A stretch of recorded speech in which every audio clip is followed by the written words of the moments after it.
உங்களோட வீட்டில் ரோஜா செடிகள் இருக்கா? நான் சொல்லக்கூடிய இந்த 5 டிப்ஸை ஃபாலோ பண்ணி பாருங்கள். உங்கள் வீட்டில் இருக்கக்கூடிய செடிகள் பூத்து குலுங்கும். ரோஜா செடிகளை வளர்க்குறீங்க அப்படின்னா கண்டிப்பாக மினிமம் ஒரு 6 மணி நேரமாவது வெயில் படக்கூடிய இடத்துல வைக்கணும். ரோஜா செடிகள் ஒரு செமி ஷேடான பிளேஸில் வச்சு வளரக்கூடிய ஒரு செடி. நிறைய பேர் இண்டோரில் வளருமான்னு கேட்டுட்ருக்கீங்க. கண்டிப்பாக இண்டோரில் வளராது. Tips number 2.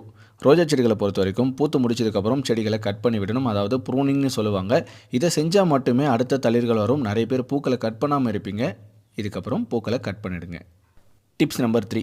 உரங்களை பொறுத்த வரைக்கும் இயற்கை முறையில் ஃபாலோ பண்ணுறீங்க அப்படின்னா மாட்டுச்சாணத்தோட தொழு உரத்தை கொடுங்க. இல்லை மண்புழு உரங்களை கொடுக்கலாம்.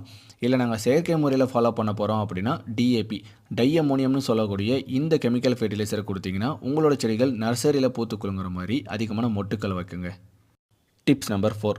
ரோஜா செடிகளை நடவு செய்யும்போது கண்டிப்பாக செம்மண் கலவையில் நடவு செய்யணும். செம்மண் கலவையில் நடவு செஞ்சால் மட்டுமே உங்களோட செடிகள் இந்த மாதிரி நல்லா பூத்து குலுங்கும். வெறும் கோகோ பீட்டில் மட்டும் வைக்கிறது இல்லை உங்களுக்கு